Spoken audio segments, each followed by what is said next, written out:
सच्ची कहानियाँ। पति है कोई एटीएम कार्ड नहीं कि जब चाहा कैश कर लिया। रोहित अपनी मम्मी सुनीता जी को लेकर अभी घर में घुसा ही था कि देखा अनन्या अपना बैग लेकर कहीं जाने की तैयारी कर रही थी।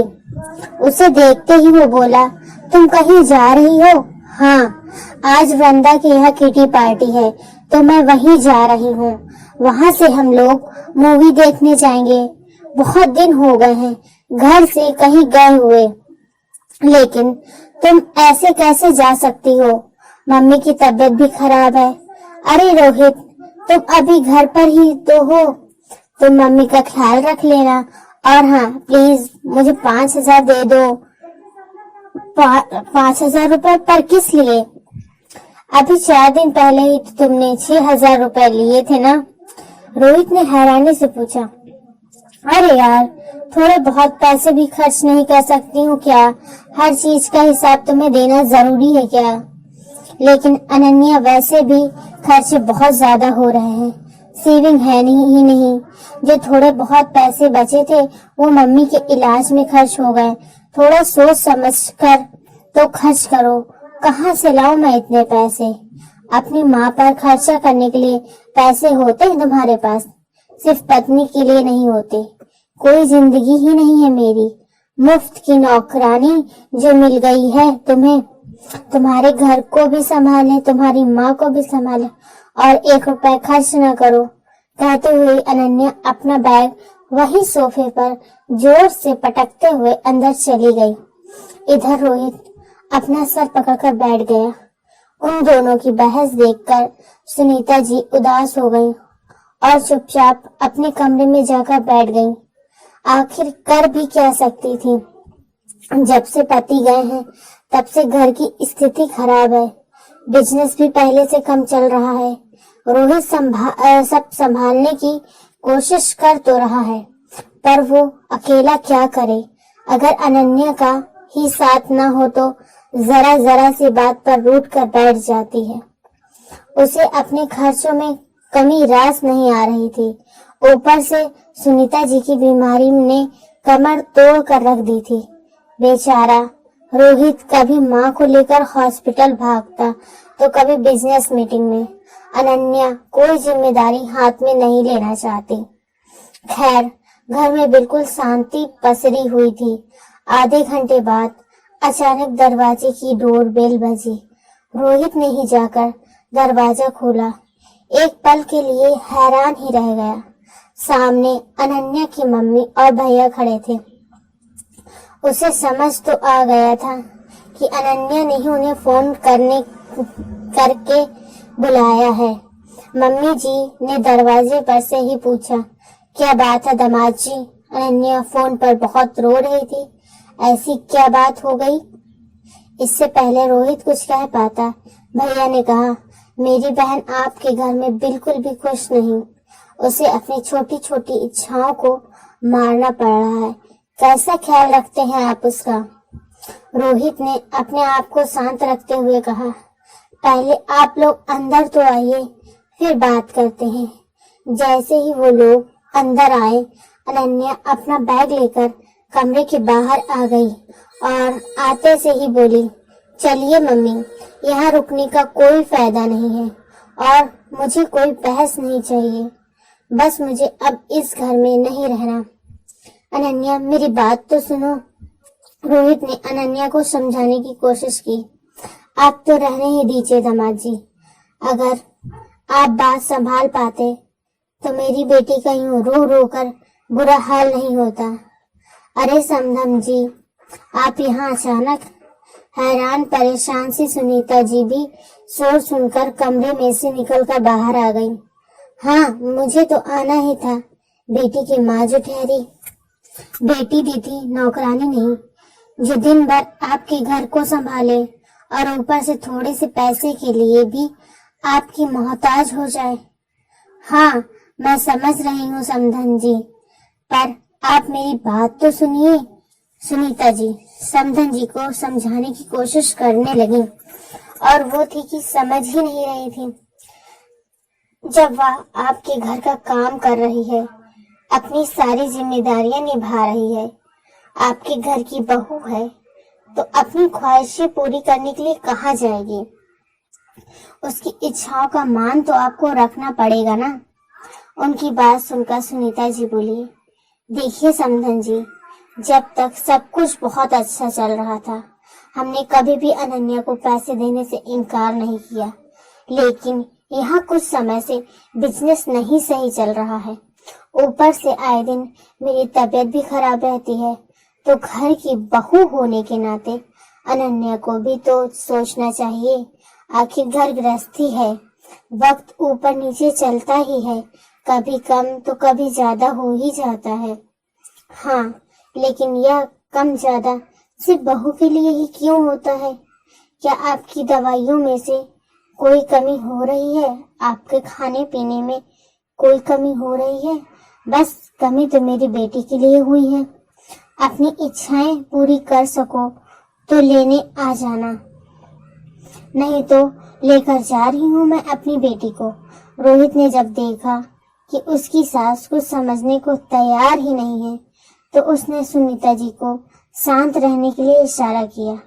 अनन्या अपनी मम्मी और भैया के साथ वहां से रवाना हो गई। रोहित ने भी अनन्या को रोकने की कोशिश नहीं की। रोहित, तुमने उसे रोकने की कोशिश क्यों नहीं की? बेटा, छोटी छोटी बातों को रबड़ की तरह नहीं खींचते। नहीं मम्मी, ये बात तुम्हारी बहू को भी समझनी पड़ेगी कि मैं पति हूँ, उसका एटीएम कार्ड नहीं। बेटा, तेरा घर बिगड़ जाएगा, कुछ नहीं होगा, आप फिक्र मत करो। जितना ऐशो आराम से उसे रहने की आदत हो चुकी है ना, वैसा ऐशो आराम उसके मायके में नहीं मिलने वाला। रोहित जानता था कि अनन्या की जितनी इच्छाएं यहाँ ससुराल में पूरी हुई हैं, उतनी इच्छाएं कभी भी उसके मायके में पूरी नहीं की गई। उसके पिता अक्सर बीमार ही रहते हैं, इसलिए उनकी आधी सैलरी तो उनके इलाज में ही चली जाती है। भाई और भाभी की इतनी इनकम नहीं जितनी अनन्या आए दिन पैसे मांगती है।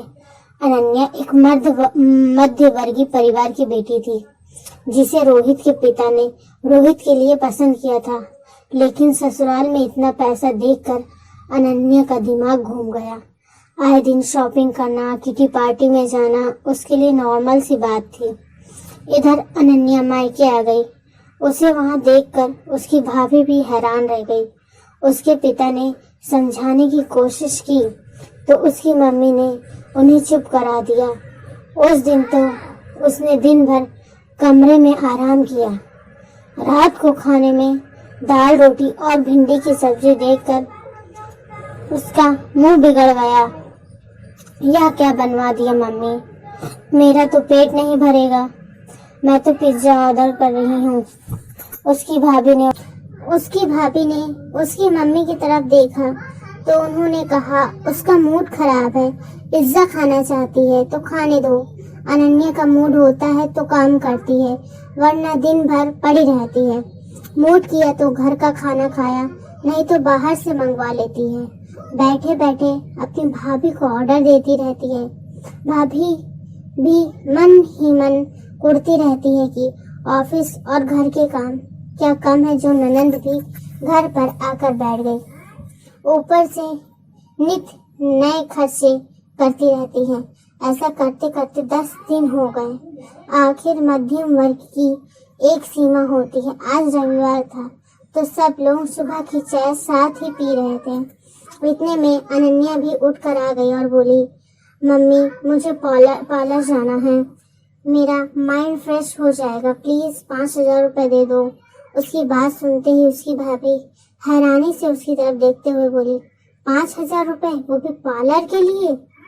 ननंद रानी, यहाँ मायके में कौन सा धन रख कर गई हो आप, जो आपने जब मांगा निकाल कर दे दे? भाभी तमीज से बात कीजिए, मैं आपसे पैसे नहीं मांग रही हूँ, अपनी मम्मी से मांग रही हूँ।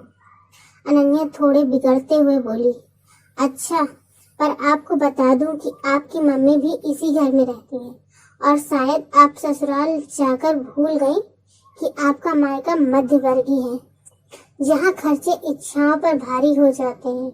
और वैसे भी आपको बता दूं कि इस घर का खर्चा कैसे चलता है वो हम दोनों पति पत्नी ही जानते हैं।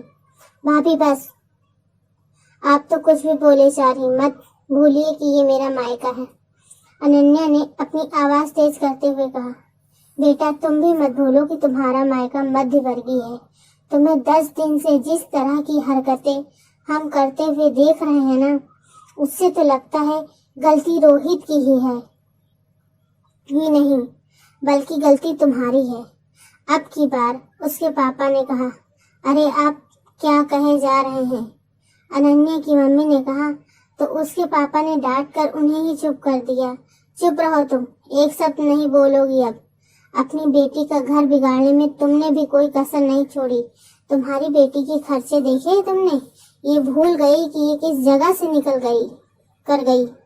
इसके ससुराल वालों का बुरा दौर चल रहा है तो वो उसके उलूल जुलूल खर्चे पूरे नहीं कर पा रहे हैं, तो बजाय ऐसे बुरे दौर में उनका साथ देने के ये उनको छोड़कर चली आई है। अरे ये पढ़ी लिखी गंवार थोड़ी ना है जो सिर्फ मांगने के लिए हाथ फैलाती रहती है। अरे आत्मनिर्भर बने, किसने मना किया है? चाहती तो अपने पति के साथ बराबर कंधे से कंधा मिलाकर चल सकती थी, लेकिन नहीं, इसने तो पति को एटीएम कार्ड समझ रखा है। जब चाहा कैश कर लिया। इससे तो लाख गुना अच्छी मेरी बहू है जो अपने पति के साथ कंधे से कंधा मिलाकर चल रही है और इस घर के खर्चों को बराबर संभाल रही है। इससे कहो कि आज के आज अपने ससुराल जाए, नहीं तो अपना बंदोबस्त कहीं और कर ले। हम इसके बेवजह के खर्चे नहीं उठा सकते। आखिर अनन्या के पापा के आगे उसकी मम्मी कुछ कह न पाई और उन्होंने अनन्या को ससुराल जाने के लिए कह दिया। इधर अनन्या को भी समझ में आ गया कि उसके नखरे सिर्फ उसका पति उठा सकता है और कोई नहीं। आखिर वो लौटकर अपने ससुराल चली आई और अब वह अपने पति के साथ समझदारी से घर चलाने लगी। हालांकि गलतियां अभी भी उससे होती थी, लेकिन अपने मायके वालों से शिकायत करने की जगह वो सुनीता जी से पूछना ज्यादा पसंद करती थी। पोस्ट पसंद आए तो कृपया पेज को फॉलो एवं शेयर करें एवं कमेंट्स में अपना सुझाव व्यक्त करें। स्त्री सम्मान।